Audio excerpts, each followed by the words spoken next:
The gentleman from Tennessee, Mr. Cohen, is recognized to introduce his governor. Thank you, Mr. Chairman. It is indeed my privilege to introduce our 49th governor of the state of Tennessee, the Honorable Bill Haslam. Governor Haslam is a native Knoxvillian, and I think that may be why the orange is in his tie. And it's also, he also represents the western part of the state, marrying a young lady from Memphis, Chrissy, and that's why I wore my blue tie today. So we are well represented from Memphis to Knoxville. He's a graduate of Emory University, was very successful in his family business, won the governorship with the largest plurality of any governor in the history of the state of Tennessee, and probably has the highest approval ratings of any politician in the state of Tennessee. He is part of a mainstream Republican tradition in Tennessee that goes through Howard Baker, Lamar Alexander, Bob Corker, and others that have kept Tennessee in the mainstream of America. It's my honor to work with Governor Haslam. I sponsored this bill at his request early. We've worked together on other issues. Senator Alexander and Senator Corker are also sponsors. And I reflect back on his father, who was on the board here of the Kennedy Center and is a leading business person, and who joined with me in helping pass one of the finest lotteries in the history of this nation, and that is continually bringing in more and more money that the governor will, I'm sure, spend in a good fashion to bring back more and better educated and college graduates in Tennessee. With that, I'm especially appreciative of the governor being here and looking forward to his testimony. And I yield back the balance of my time. Thank you, Mr. Cohen.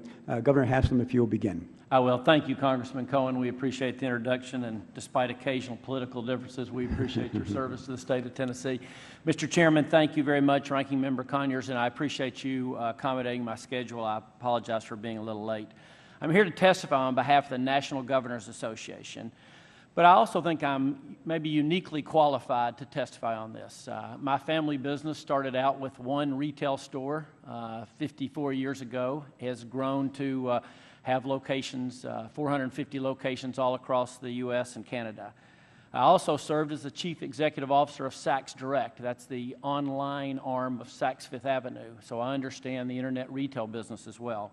I was the mayor of Knoxville for 7 years, where we rely on property tax. Property tax is paid not just by residents but businesses, and the critical role that having vital, healthy, real-life businesses matter to a city and to all of our local governments.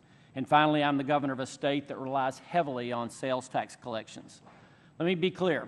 I am a Republican governor that does not believe in increasing taxes. We are a low-tax state to begin with, and we've been able to cut taxes over the last 2 years. This discussion isn't about raising taxes or adding new taxes. This discussion is about states having the flexibility and authority to collect taxes that are already owed by in-state residents. The discussion is about leveling the playing field for local brick-and-mortar businesses and communities across Tennessee and across the community. I've heard Senator Alexander, as Congressman Cohen mentioned, talk about the Nashville Boot Company, where owners talk about customers who come in the store, try on a pair of boots, ask the employee questions about the boots, and then go home and order them online to avoid paying sales tax. As I was coming up here, I got an email from someone who's heard I was coming to testify. They're a supplier to mom-and-pop truck accessory companies. And they said, whatever you do, please tell them our story, because those mom-and-pop businesses that sell truck accessories are all going out of business to folks who can compete online and not have to collect the state and local sales tax. This is an issue of fairness. Comparable businesses that sell the same things that are not being treated the same. Most people that I talk to understand and agree that isn't fair. So why is it happening? 20 years ago, the Supreme Court said that states couldn't require out-of-state catalogs or online businesses to collect sales tax. It was too complicated to calculate the sales tax in each state, much less in local communities.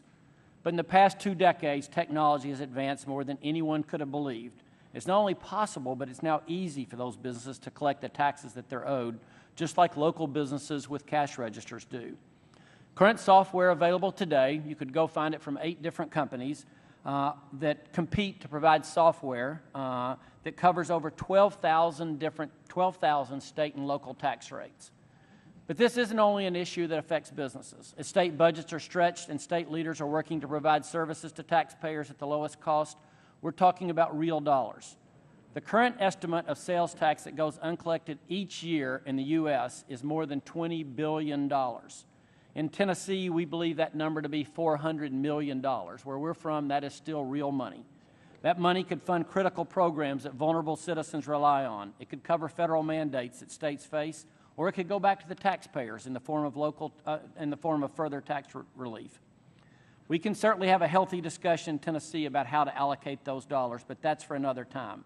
My point today is that states should have the authority to collect that money, which is already owed, and to be able to make budgeting decisions that include those dollars.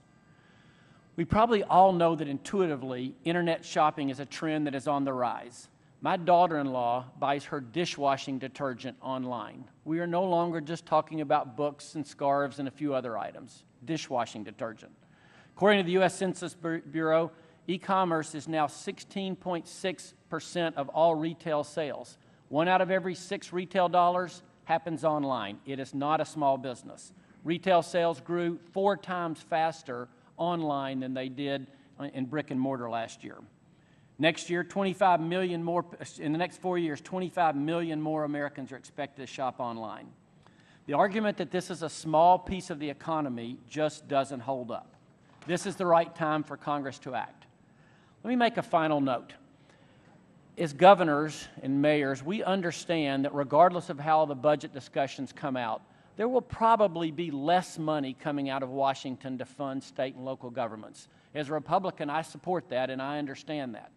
But if that is true, then let states have the authority to collect the state sales tax that is already owed us. This is an issue of fairness, and I urge you to take up this issue at this time. Thank you very much. Thank you, Governor.